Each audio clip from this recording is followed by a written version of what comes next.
오늘은 몇 가지만 간단히 보고 오늘 아주 짧을 것 같습니다. 어제 기사 보여드렸던 제레미 그랜섬이 나오셔서 인터뷰를 하고 계시네요. 버블 얘기를 하고 있습니다, 지금. 미국의 3대 지수는 플러스로 끝났습니다. 어제 아시아장 혼조세라고 봐야 되고, 중국은 초반부엔 괜찮았는데 후반부에는 약세로 끝났습니다. 초반부엔 괜찮다가 후반부에 약세로 끝났는데, 이 후반부가 바이든하고 시진핑이 열심히 회담하던 때거든요. 보시면 이 어제 기사들 쭉 뜬 건데 서로 대화를 하긴 했죠. 근데 결과적으로는 뭔가 나온 게 없습니다, 사실은. 그냥 팽팽히 맞서고 있다가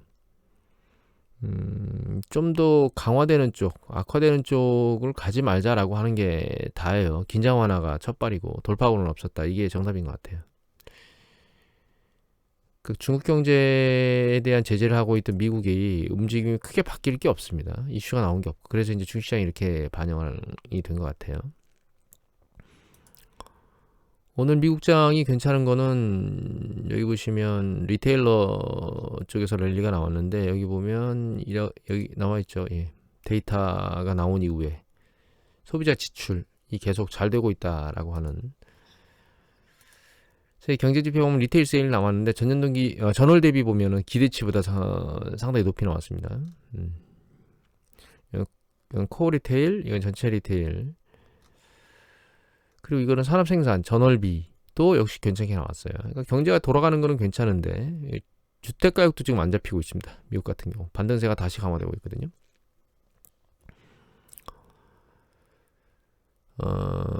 중국이 특별히 뭔가 중국하고 미국하고 부딪혔던 게 바뀐 게 없는 상황에 헝다그룹 주택 가격은 또 떨어졌다고 하는 보도가 나왔거든요. 전월에도 하락했는데 전월 동기 대비 그러니까 그 전월에도 하락했고 여기 보면 신규주택 가격이 전월 그러니까 9월에는 0.08 빠졌고 10월에는 9월 대비 0.25 빠졌다는 거예요. 하락 강도가 세지고 있다는 뜻이죠. 물론 좀 더 지켜봐야 되겠지만 주택시장이 헝다 충격 이후에 중국 정책 당국자들이 원하는 대로 주택가격이 아랫방향으로 내려가고 있는 것 같습니다. 이게 2015년도 4월 이후에 6년 만에 처음이랍니다. 꺾이고 있는 거죠. 중국은 그 정책 강도가 상당히 강하게 움직일 수 있어서 한번 꺾이면 이게 반대 방향으로 다시 틀기가 시간이 걸릴 거라는 생각을 하고 있습니다, 지금. 그리고 미국 시장 보면요, 다른 지표들을 보면 여기 보면 달러 인덱스가 굉장히 빠른 속도로 올라가고 있습니다, 지금. 96달러 육박하고 있거든요. 이거는 직전 1년치를 보면 가장 높은 수준에 와 있는 겁니다, 지금. 그전 5년치를 봐도 코로나 팬데믹 이후에 꺾였던 거를 이미 뚫고 올라갔어요.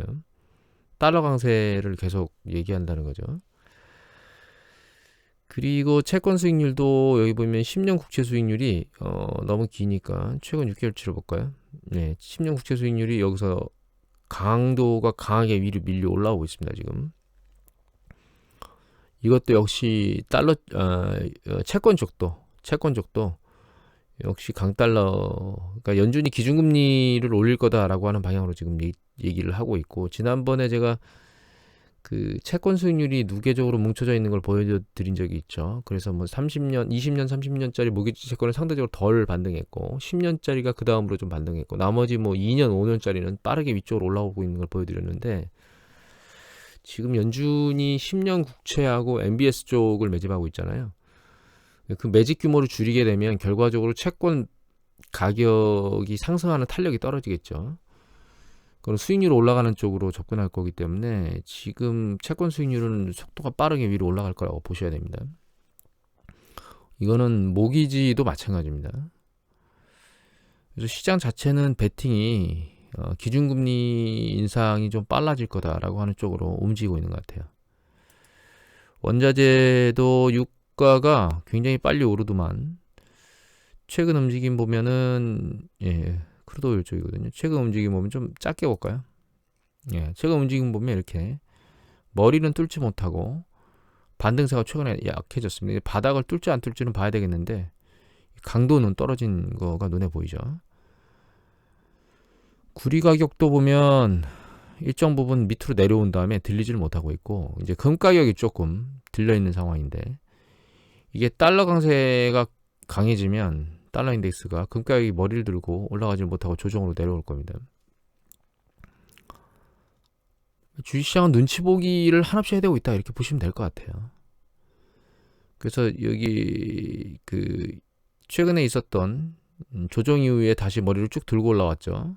그래서 다시 이제 살짝 조정을 받고 밀고 올리고 있긴 한데, 이 강도가 강하게 올라갈 것이냐라고 하는 부분에 대해서는 그렇게 기대를 안 하는 게 좋지 않을까. 그리고 얘가 강하게 올라가는 것들을 기대했다가 주가가 아래로 세게 내려갈 걸 항상 대응하고 기대를 해야 될 거라고 생각하고 있습니다. 이제 그 얘기들을 하는 이유는 여기 보시면 이제 헤라ル드 경제 기사인데, 이 기사는 연합뉴스 기사였고 11월 15일자 차대원 기자가 올리셨던 기사고요. 이거는 헤럴드 경제 기사고 홍성원 기자께서 11월 16일 올린 겁니다. 인플레이션 때문에 여기 연준의 저현지 고위층이 좀 더 테이퍼링 속도를 내야 된다고 말하고 있다는 거예요. 일단 여기 보시면 이제 빌 더덜리 전 뉴욕 연방준비은행 총재 같은 경우에는 마음을 바꾸려면 테이퍼링을 가속화해야 되는데, 문제는 뭐냐면, 그리고 더 빨리 끝내야 할 거라고 생각을 하고 있는데, 문제는 연준이 긴축 발작을 피하려고 하긴 하고 있거든요. 근데 이 긴축 발작을 피할 수 있을까라고 하는 부분, 이 긴축 발작이라고 하는 게 이제 대규모로 일어나지 않으면 일정 부분 조정만 받고 올라가면 상관이 없는데, 대규모로 일어나면 문제가 크겠죠. 이제 그래서 대규모로 일어나는 것에 대해서 우려를 한다는 뜻인 것로 받아들이면 될 것 같아요.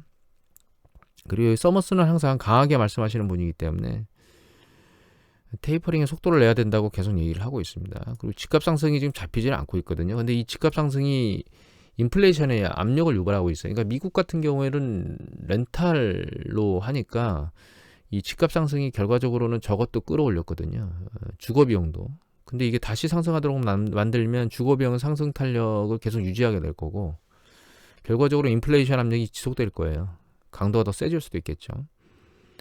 주택 측면에서는. 그래서 사실 MBS나 이런 것들의 테이퍼링도 빨리 줄여서 작업을 해야 된다 라고 생각을 해야 된다는 거죠.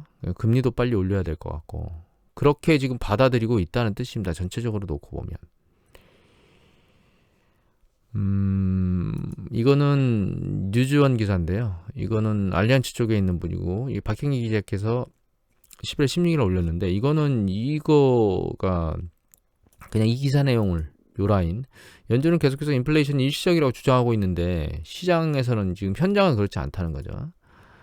여기서 연준이 중대한 정책적 실수를 범할 수 있다라고 경고했는데, 이거는 예전에 제가 기사 보여드렸던 것 중에 투자 전문가가 시나리오를 얘기했던 것 중에, 실제로 시나리오가 아주 잘 되면 연준이 기준금리를 빨리 올리고, 그 기준금리 올리는 것 때문에 시장이 한번 출렁이고, 그래서 그 사이에 인플레이션은 기준금리 인상으로 인해서 잡혀서 그 다음에 출렁이 끝나고 나서 탄력을 받고 주식시장이 올라가는, 이런 시나리오가 가장 좋은 시나리오고, 최악의 시나리오는 연준이 기준금리 올리는 걸 뜨문뜨문 하고 있다가 인플레이션 압력이 강해지는 걸 잡지 못해서 시장에서 연준이 시장의 그 투자자들로부터 신뢰도를 잃는 것 때문에 시장이 아주 강하게 두들겨 맞는, 이 두 가지가 최악의 시나리오라고 얘기를 했거든요.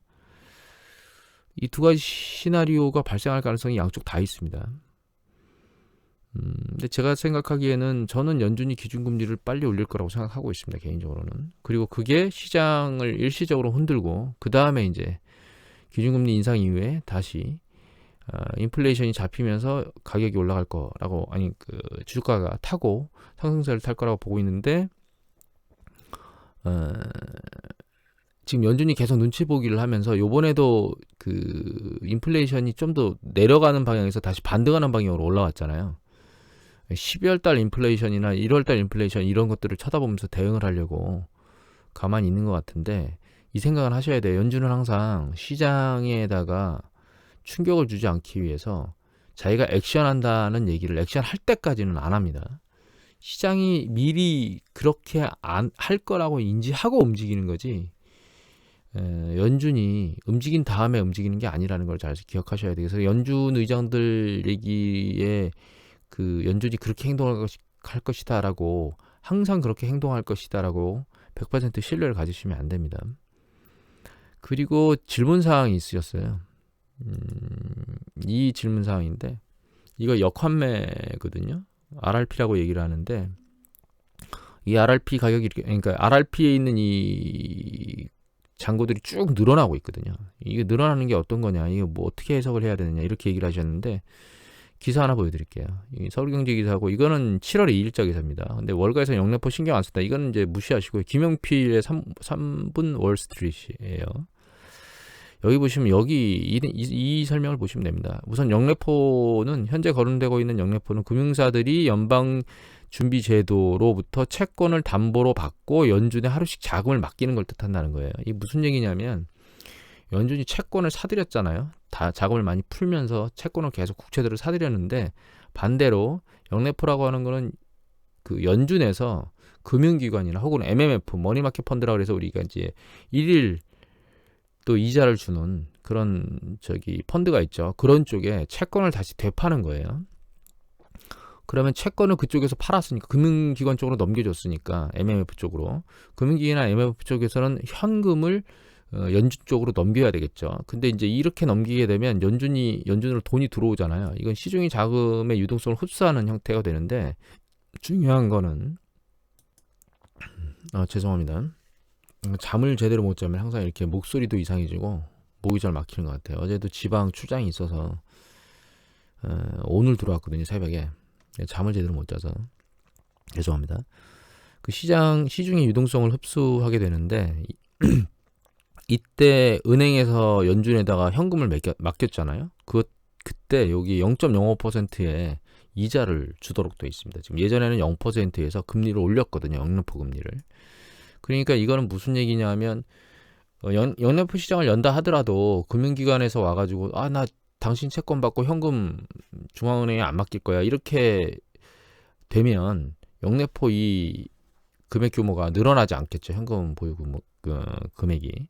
근데 이게 늘어난다는 뜻은 어떤 뜻이냐면 금융기관이나 이런 쪽에서 자금을 운용할 데가 없기 때문에 나 여기다가 맡겨가지고 0.05%라도 받을래 라고 한다는 거예요. 시장에서. 그만큼 시장의 유동성이 풍부하다고 하는 그때의 반증이기도 하고 또 한 가지는 운용할 만한 곳이 적당하지 않다라고 하는 것도 있다는 생각을 하시면 됩니다.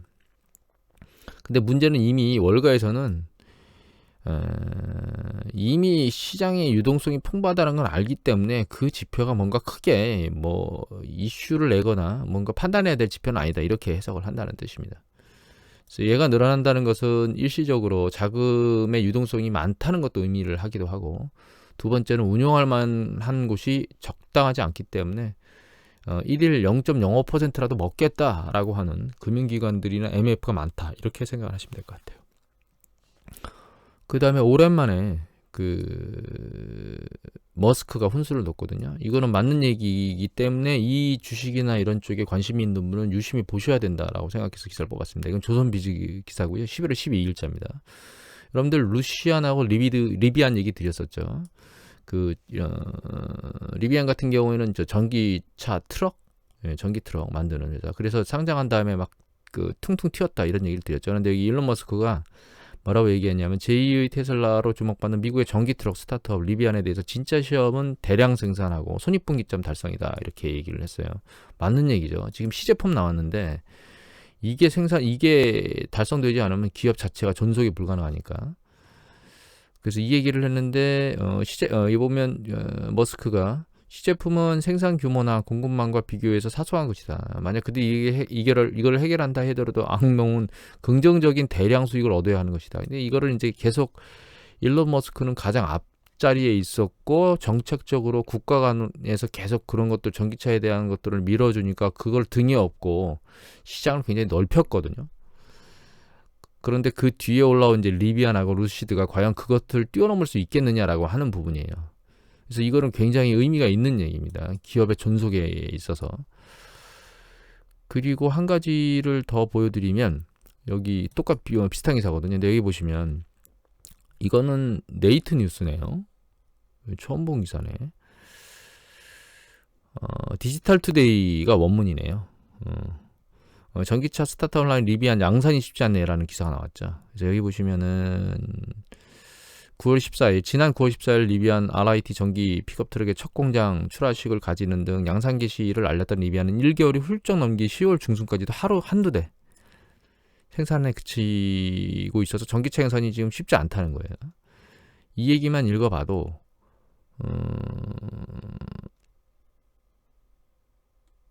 전기차에 주문이 들어오는 것, 그러니까 시제품을 생산하는 것하고 이거를 완성품을 만들어서 판매하는 것 자체는 다른 문제다라고 하는 이 머스크 얘기가 일간 그 의미가 있다는 뜻입니다. 그래서 리비안이나 루시드를 투자하시고자 하시는 분은 반드시 얘네들의 생산 트렌드, 그 다음에 생산하기 위한 어떤 그 공장 설립, 진행 과정 이런 것들을 반드시 모니터링 하셔야 된다는 걸 아셔야 됩니다.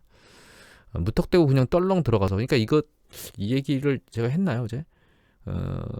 3분 라면 끓여 먹는 것처럼 뚝딱 들어갔다가 나오겠다고 생각하시는 분들은 이 고민을 안 해도 되는데, 이 기업들 리비안이나 루시드가 일론 머스크의 대항마로 지속적으로 성장할 수 있기 때문에 이게 큰 폭으로 향후에 쭉 밀고 올라갈 거야 라고 굉장히 뜸들여가지고 솥밥을 해서 드실 분들은 반드시 이걸 모니터링 하셔야 됩니다. 시제품 만들었다고 하고 출시가 했다고 해서 중요한 게 아니고 두 가지죠. 첫 번째, 출시된 시제품이 성능이 괜찮냐, 큰 문제가 없느냐. 두 번째, 이걸 대량 생산으로 해서 판매가 가능하겠느냐라고 하는 이 두 개를 반드시 모니터링을 하셔야 됩니다.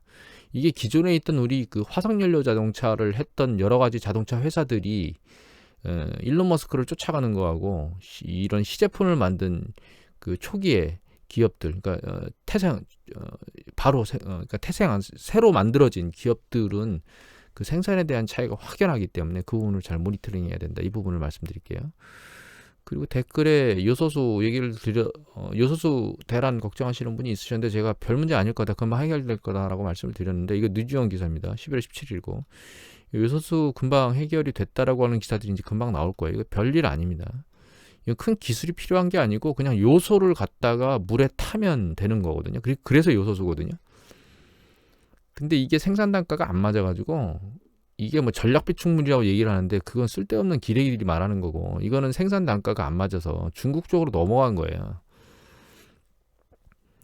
이건 당연스러운 흐름이죠. 다만 이런 문제가 발생했기 때문에 그런 것들을 이제 커버하는 조치를 취하면 될 뿐입니다. 오늘은 이것으로 마치도록 하겠습니다.